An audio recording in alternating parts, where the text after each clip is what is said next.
Hello my dear student, welcome to the my YouTube channel. Student, आपण आज respiration in plant नावाचा chapter discuss करणार आहोत. Respiration in plant नावाच्या चॅप्टरमध्ये आपण डिटेलमध्ये रेस्पिरेशन बद्दल डिस्कस करू. रेस्पिरेशन म्हणजे काय, ऍक्च्युली रेस्पिरेशन मध्ये केलं काय जातं. आपण फोटोसिंथेसिस नावाच्या चॅप्टरमध्ये डिस्कशन केलात की फोटोसिंथेसिस मध्ये ग्लुकोज मॉलिक्युल्सला बनवला by using the light energy. पण आज आपण जो ग्लुकोज मॉलिक्यूल बनवलं गेलं प्लांटमध्ये, त्या मॉलिक्यूलला ब्रेकडाऊन करायचं आहे, तोडायचं आहे किंवा त्याचं ऑक्सिडेशन करायचं. केलं काय जातं आपण बघू, डिस्कस स्टुडंट. ऍक्च्युली या प्रोसेसमध्ये आपण जर बघितलात, हा ग्लुकोज मॉलिक्यूल जो हा ग्लुकोज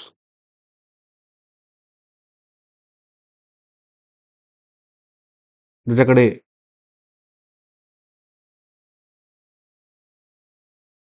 म्हणजे 6 कार्बन, त्या ग्लुकोज मॉलिक्यूलला ड्युरिंग द एरोबिक रेस्पिरेशन, ज्यावेळेस एरोबिक रेस्पिरेशन होईल, या ग्लुकोज मॉलिक्यूलचे हे कार्बन कार्बन मधले सिंगल बॉन्ड ब्रेक केलं जातं. कार्बन कार्बन मधले सिंगल बॉन्ड ब्रेक करून या मॉलिक्यूलला कम्प्लिटली ऑक्सिडाइज केलं जातं इंटू द 6CO2. म्हणजे हे 6 CO2च्या फॉर्म मध्ये या ग्लुकोजचे 6च्या 6 कार्बन रिलीज केलं जातं. याला आपण which is referred as the, याच प्रोसेसला आपण रेस्पिरेशन म्हणतो. बघू आपण 6च्या 6 कार्बन कुठं रिलीज केलं जातं, कुठल्या स्टेपवर रिलीज केलं जातं, वन बाय वन बघू. ओके, तर याच प्रोसेसला आपण सेल्युलर रेस्पिरेशन म्हणतो. What is cellular respiration? Cellular respiration is a breaking of a carbon-carbon single bond of a complex through oxidation within a cell, leading to release of a considerable amount of energy, and this energy is trapping for the synthesis of ATP, which is referred as a cellular respiration. Okay, अशी definition आपण देऊ शकतो respiration बद्दल. बघा एकदाचं, breaking of a carbon carbon single bond of a complex compound through oxidation within a cell, leading to the release of a considerable amount of energy, and this energy trapping for the synthesis of ATP is called as a cellular respiration. आता बघा, respiration हे basically, respiration आपण जर आपण बघितला तर respiration एका स्टेपमध्ये ग्लुकोज मॉलिक्यूलला ब्रेकडाऊन करत नाही. ग्लुकोजला ब्रेकडाऊन करायचं असेल तर आपल्याला ग्लुकोजला ब्रेकडाऊन करण्यासाठी सिंगल स्टेपमध्ये ग्लुकोज ब्रेकडाऊन केलं जात नाही, मल्टिपल स्टेपमध्ये ग्लुकोज ब्रेकडाऊन केलं जातं.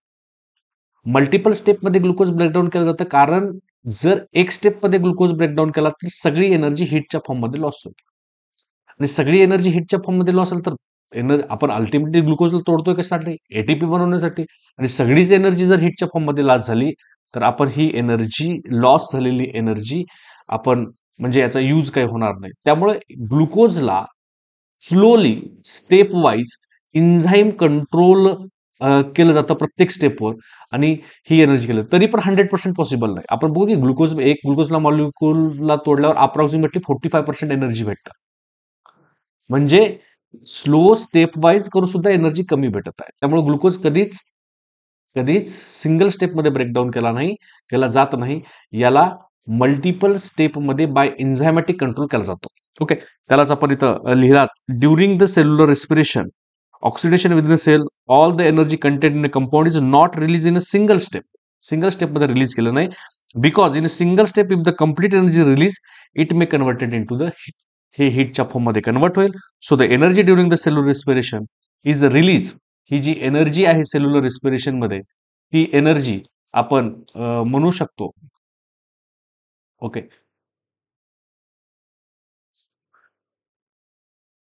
ड्युरिंग द सेल्युलर रेस्पिरेशन जी एनर्जी आहे, ओके, ही energy series of slow stepwise control by the enzyme, and it is trapped as a chemical energy in the form of ATP. ही एटीपीच्या form मध्ये trap केली जाते. ठीक आहे स्टुडंट. यानंतर रेस्पिरेशन मध्ये आपण म्हणत आहात एटीपी बद्दल. ठीक आहे ना.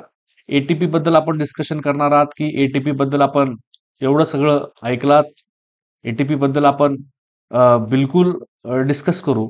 एटीपी मध्ये आपण ज्यावेळेस डिस्कस करणार आहात त्यावेळेस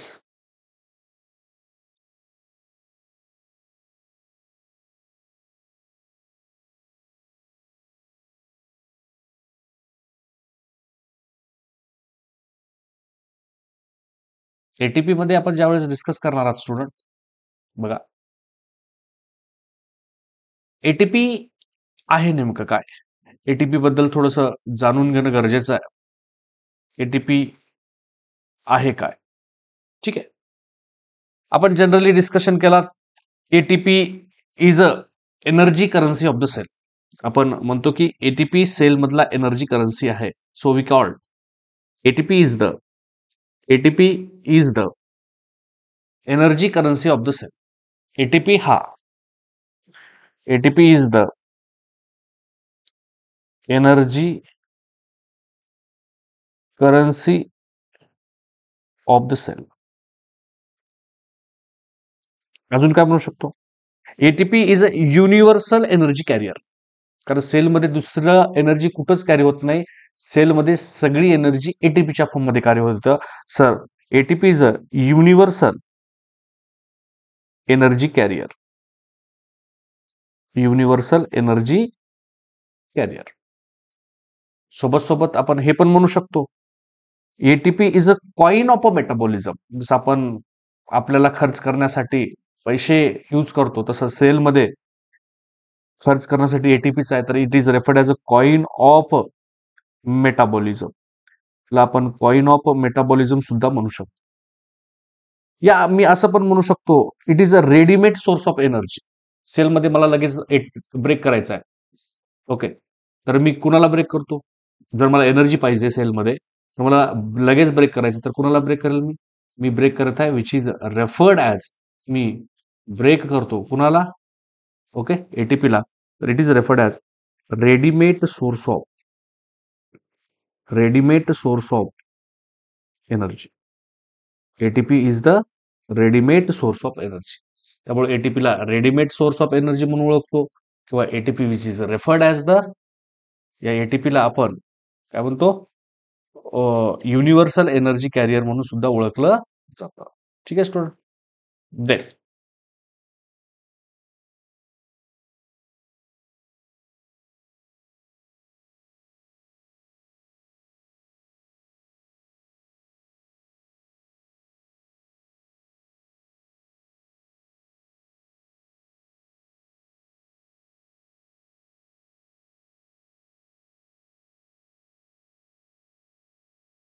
ठीक आहे, देन या सोबत सोबत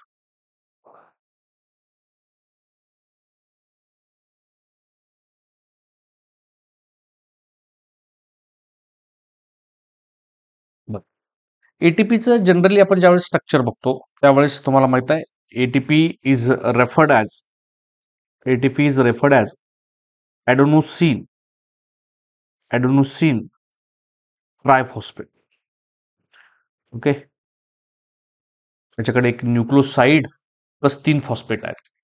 so it referred as adenosine triphosphate आपण म्हणतो.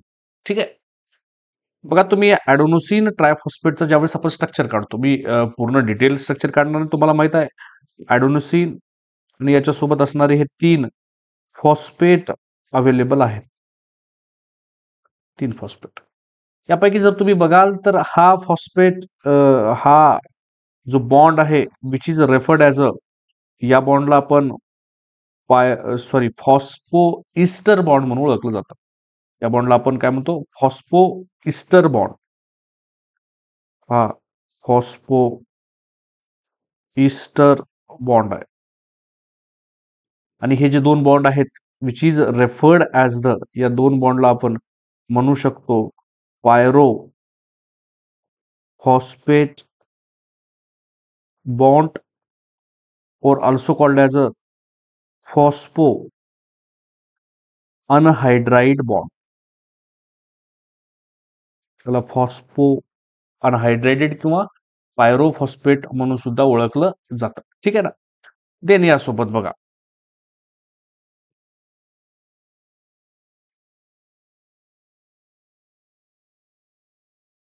Then another important is that, जर तुम्ही या फॉस्फो इस्टर बॉन्डला ब्रेक केला, कोणाला, फॉस्फो इस्टर बॉन्डला, जर तुम्ही फॉस्फो इस्टर बॉन्डला ब्रेक केला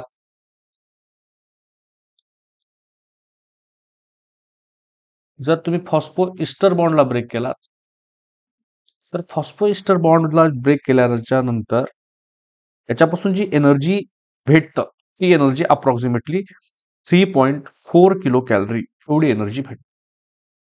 आणि तुम्ही जर या पायरोफॉस्फेट बॉन्डला ब्रेक केला यावाला तर याच्यापासून जी एनर्जी भेटते ती भेटते 6.5 किलो कॅलरी एवढी एनर्जी भेटते.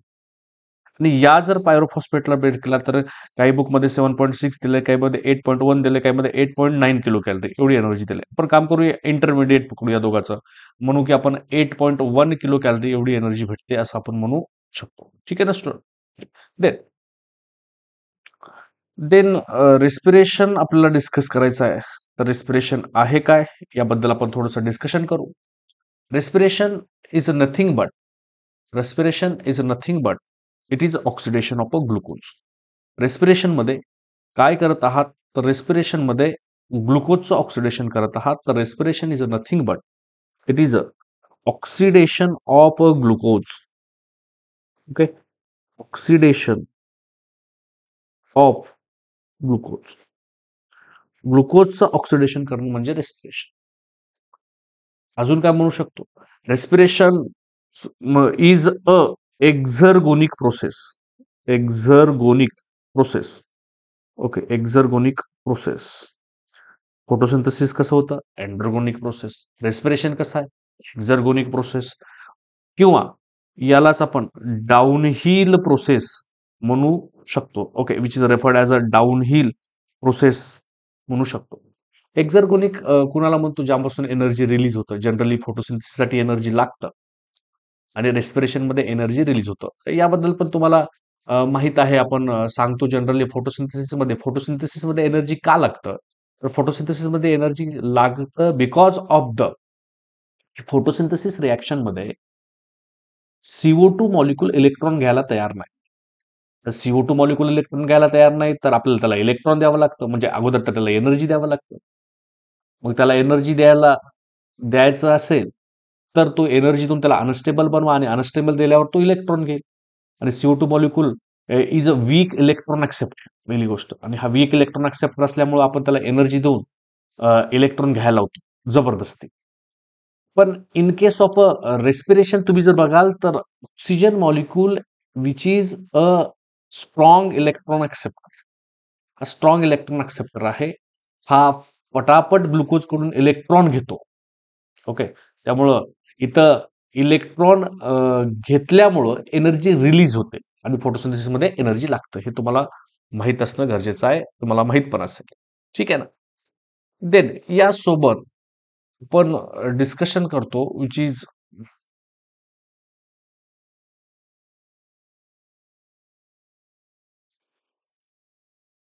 ठीक आहे. यासोबत आपण रेस्पिरेशन मी म्हणतो अम्फिबोलिक पाथवे आहे. Respiration is a amphibolic pathway. Amphibolic pathway म्हणजे as it involves both catabolism as well as anabolism.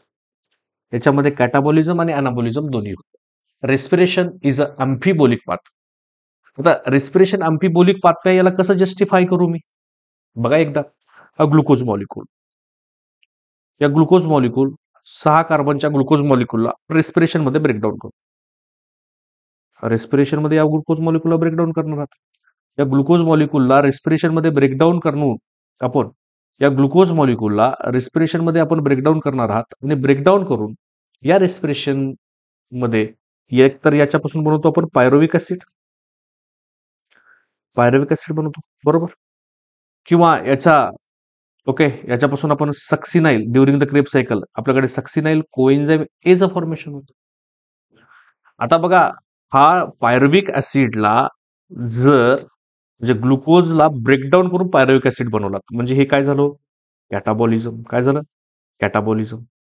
ग्लुकोजला breakdown करून सक्सिनाइल कोएन्झाइम बनवलं तर काय झालं, हे पण कॅटाबॉलिझम. हे पण कॅटाबॉलिझम झालं.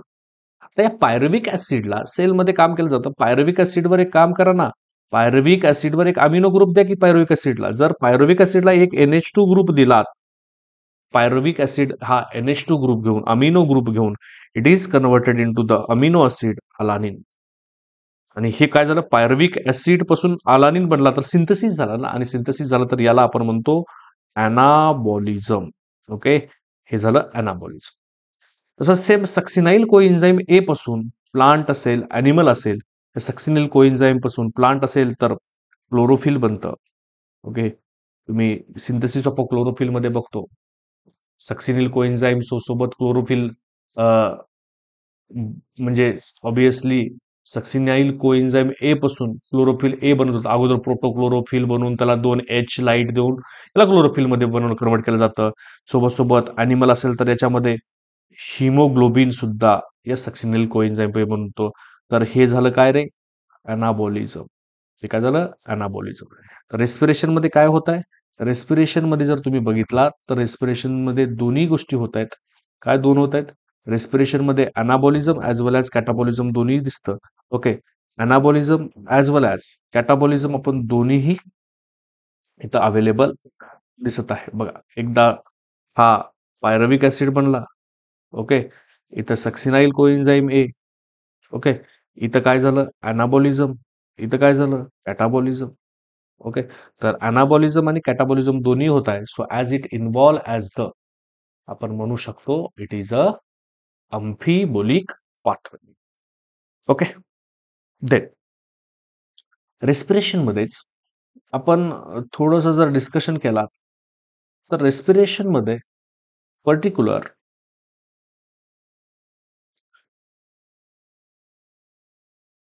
रेस्पिरेशन मध्ये कुणाला ब्रेक करायचं हा प्रश्न पडतो ना. आणि रेस्पिरेशन मध्ये ज्याचा ब्रेकडाऊन होतो त्याला म्हटलं तर रेस्पिरेटरी सबस्ट्रेट. ओके, पण थोडंसं रेस्पिरेटरी सबस्ट्रेट बद्दल डिस्कशन करू. What is the respiratory substrate, respiratory substrate आहे काय, रेस्पिरेटरी सबस्ट्रेट बद्दल थोडंसं डिस्कशन करणं महत्वाचं बनतं आपल्यासाठी. Respiratory substrate is nothing but the compound that oxidize during the respiration is called as a respiratory substrate. Okay, म्हणजे याची डेफिनेशन आपण लिहित असताना आपण लिहू शकतो, what is the respiratory substrate, respiratory substrate the compound which oxidize oxidize during the process of respiration, during the process of respiration is called respiratory substrate. याला आपण रेस्पिरेटरी सबस्ट्रेट. आता मला सांगा, सेलमध्ये सगळ्यात अगोदर कुणाला ब्रेकडाऊन करायचं, सिक्वेन्स ऑफ रेस्पिरेटरी सबस्ट्रेट काय असेल, सिक्वेन्स ऑफ रेस्पिरेटरी सबस्ट्रेट. सेलमध्ये सगळ्यात अगोदर कुणाला ब्रेकडाऊन करू, सेलमध्ये सगळ्यात अगोदर ब्रेकडाऊन केलं जातं कार्बोहायड्रेटला. समजा सेलमधला कार्बोहायड्रेट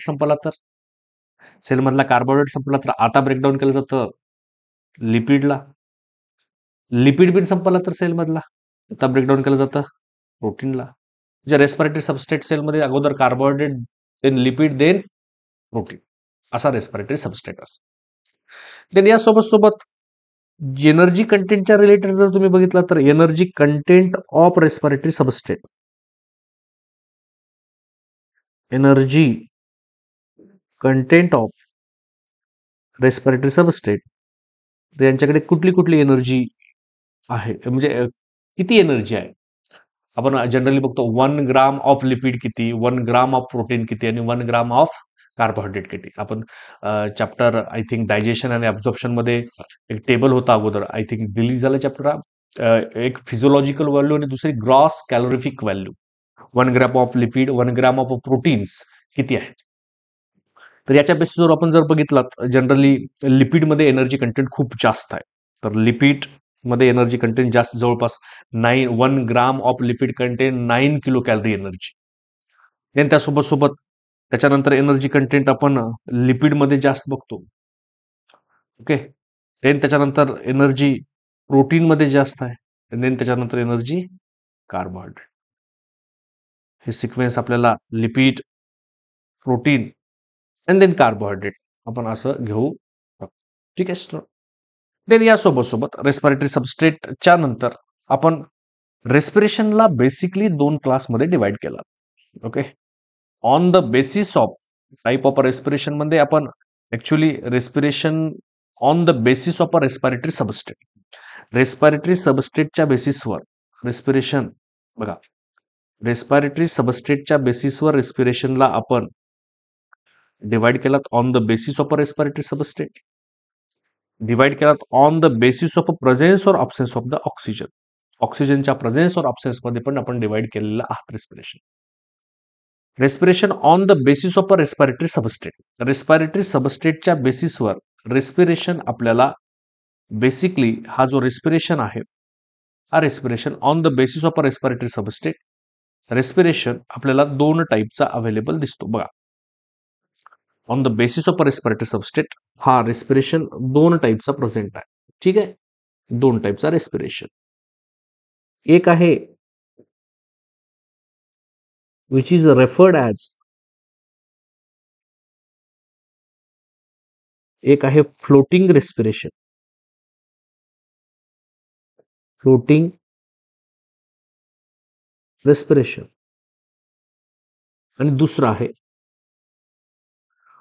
प्रोटोप्लाझ्मिक रेस्पिरेशन. एक आहे फ्लोटिंग रेस्पिरेशन आणि दुसरा आहे प्रोटोप्लाझ्मिक रेस्पिरेशन. या दोन्ही रेस्पिरेशनला आपण डिस्कस करू. ओके, आता बघा लक्षात घ्या, फ्लोटिंग रेस्पिरेशन मध्ये स्टोर फूडला ब्रेकडाऊन केलं जातं.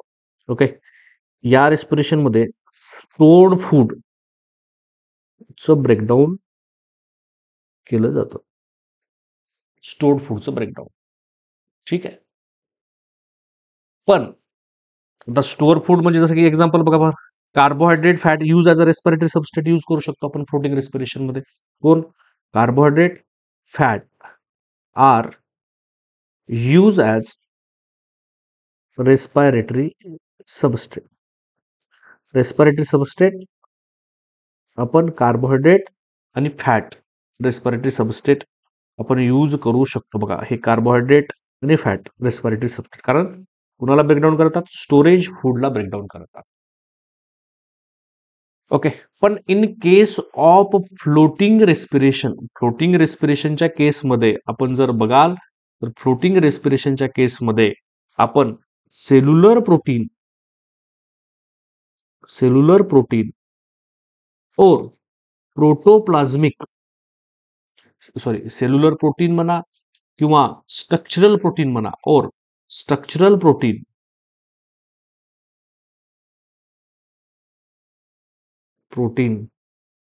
R breakdown. लक्षात घ्या, सेल्युलर प्रोटीन किंवा स्ट्रक्चरल प्रोटीन तेव्हा ब्रेक होतात. ठीक आहे, हे तेव्हा ब्रेक होतात जनरली स्टार्वेशन करेशन. ओके, हे जनरली ड्युरिंग स्टार्वेशन, ज्यावेळेस स्टार्वेशन होतं त्यावेळेस हे असं झालेलं आपल्याला दिसतं. ठीक आहे, देन पण एक्सेप्शन तर आपल्याला दिसतं, biology is the exception of science. Okay, इथं एक्सेप्शन जर बघाल, एक्सेप्शन मध्ये तुम्हाला दिसेल की लेग्युम सीड मध्ये ओके ओके ऑक्सिडेशन केलं जातं, ऑक्सिडेशन ऑफ प्रोटीन आणि ऑक्सिडेशन ऑफ प्रोटीन स्टोर, कारण ऍक्च्युली यांच्याकडे स्टोर्ड फूड म्हणून प्रोटीनच बिहेव करतं. Storage food in a legume seed, legume seed मध्ये स्टोर फूड प्रोटीनच स्टोर फूड प्रोटीनच आहे, आणि स्टोर फूड प्रोटीन असेल तर या प्रोटीनला ब्रेकडाऊन करावं लागेल एनर्जीसाठी. तर ही एनर्जी स्टोर फूड मधून केलं जातं. पण प्रोटीनचं बघा, जरी प्रोटीनचं ब्रेकडाऊन होत असेल तर प्रोटीन कसं आहे? स्टोर फूड आहे. मग स्टोअर फूड असेल तर अशा रेस्पिरेशनला तुम्ही कुठलं रेस्पिरेशन म्हणा, फ्लोटिंग टाईपचा रेस्पिरेशन म्हणून ओळखा. तर याला आपण फ्लोटिंग टाईपचा रेस्पिरेशन म्हणतो. So on the basis of respiratory substance respiration are the two types. Then student, second, respiration on the basis of a presence or the absence of oxygen. ऑक्सिजनच्या presence आणि अब्सेन्सवर आपल्याला या रेस्पिरेशनला डिस्कस करायचं. Oxygen present असेल तर कुठल्या टाईपचा respiration होतो, ऑक्सिजन अब्सेंट असेल तर कुठल्या टाईपचं रेस्पिरेशन होतं, तर तुम्हाला माहित आहे. आपण बघतो respiration on the basis of a presence और अब्सेन्स ऑफ ऑक्सिजन. जर ऑक्सिजन प्रेझेन्स असेल तर होणारा रेस्पिरेशन, आपण या रेस्पिरेशनला विच इज रेफर्ड ॲज, या होणाऱ्या रेस्पिरेशनला आपण नाव देतो which is referred as a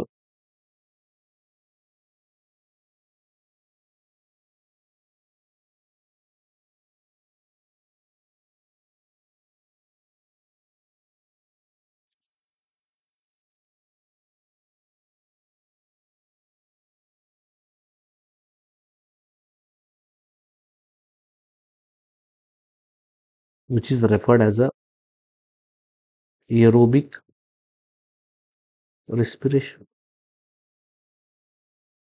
oxygen absent असेल तर which is referred as anaerobic respiration. एक आहे एरोबिक रेस्पिरेशन आणि दुसरा आहे anaerobic respiration on the presence of a present और अब्सेंट ऑफ अ ऑक्सिजन. ऑक्सिजनच्या प्रेझेन्स आणि अब्सेन्सवर होणारा रेस्पिरेशन. स्टुडंट, आपण डिटेलमध्ये एरोबिक रेस्पिरेशनला शिकणार आहात. एरोबिक रेस्पिरेशन मध्ये 3 महत्वाच्या स्टेप्स जे की आपल्याला शिकायच्या आहेत. या तिन्ही स्टेपला ओके, या 3 महत्वाच्या स्टेप आपण या रेस्पिरेशन मध्ये डिस्कस करणार आहात. 3 महत्वाच्या स्टेप कुठल्या? एक आहे एरोबिक रेस्पिरेशन मध्ये 3 पैकी एक आहे ग्लायकोलायसिस, एक आहे क्रेब सायकल आणि एक आहे लिंक रिॲक्शन. लिंक रिॲक्शन या तिन्ही स्टेपला आपण डिटेलमध्ये डिस्कस करणार आहोत. Okay okay, glycolysis, Kreb cycle, okay, glycolysis, Kreb cycle आणि लिंक रिॲक्शन, आपण हे तिन्ही पण डिटेलमध्ये डिस्कस करणार आहोत. तर वन बाय वन आपण करू स्टुडंट. ठीक आहे.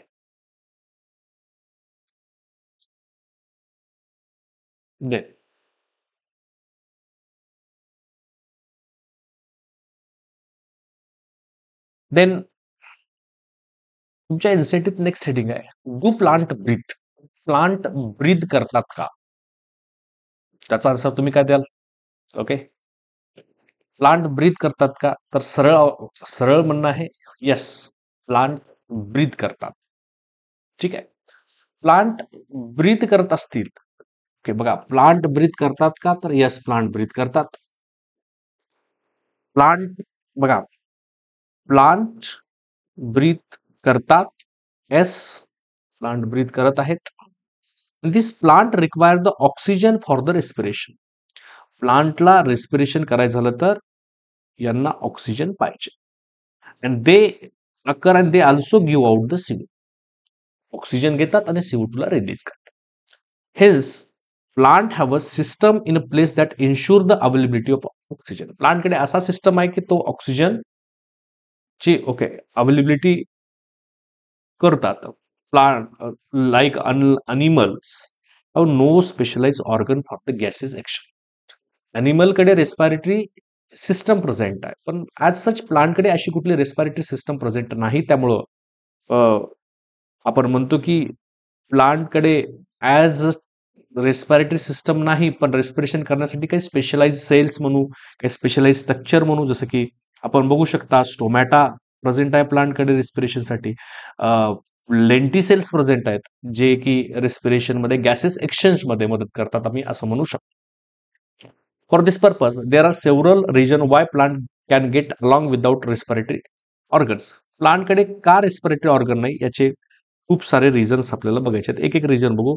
देर आर सेव्हरल रिझन आहेत त्यांच्याकडे रेस्पिरेटरी ऑर्गन आहेत. पहिला reason, each plant part each plant part take care of its own gases need. प्रत्येक प्लांटचा पार्ट आपली गॅसेस एक्सचेंज करण्याची ओके, केअर करतो. There is a very little transport of gas from one plant part two the other plant part. Okay, खूप कमी प्रमाणात एक part करून, कारण सगळा जन्म ऑलरेडी ॲटमॉस्फिअरमध्ये एक्सपोज आहे, तर खूप कमी प्लांटचा पार्ट गॅसेस एक्सपोज करतो. Plant do not present get demand of a gases exchange, याची ग्रेट डिमांड नाही गॅसेसची. Root stem and leaves respire at rate far lower than the animals. Okay, कमी रेस्पिरेशन जातं. Only during photosynthesis are large volume of gases exchange and each leaf is well adapted to take off its own need during the periods when cell photosynthesis. Availability of oxygen is not a problem in this cell since O2 is released within the cell. Okay, आपण बघतो की फोटोसिंथेसिसचा product oxygen आहे, ultimately oxygen बाहेर release होतं. Okay, त्यामुळं हे गॅसेसचा एवढा काही प्रॉब्लेम येत नाही. देन तिसरा, the distance that gas must be diffused in a large bulky plant is not great. Each living cell in a plant located quite close to the surface of the plant. प्लांटच्या जवळ बसतो. Most of the cell of a plant have a least part of their surface in contact with the air. This is also the facilitated by loose packaging of a parenchyma cell in a leaf stem and roots, which is provide the interconnected network in air spaces. आपण लीपच्या अनाटॉमीमध्ये बघतो की air spaces इथं present आहेत, ज्याला आपण air cavity म्हणतो. ही air cavity बनतं the air dump केली जाईल. ओके, तर स्टुडंट आपण एरोबिक रेस्पिरेशन डिटेलमध्ये डिस्कस करणार आहात. एरोबिक रेस्पिरेशनमध्ये पहिल्यांदा आपण ग्लायकोलायसिसला डिटेलमध्ये डिस्कस करणार आहात. तर ग्लायकोलायसिस आपण नेक्स्ट क्लासमध्ये डिस्कस करू. थँक्यू.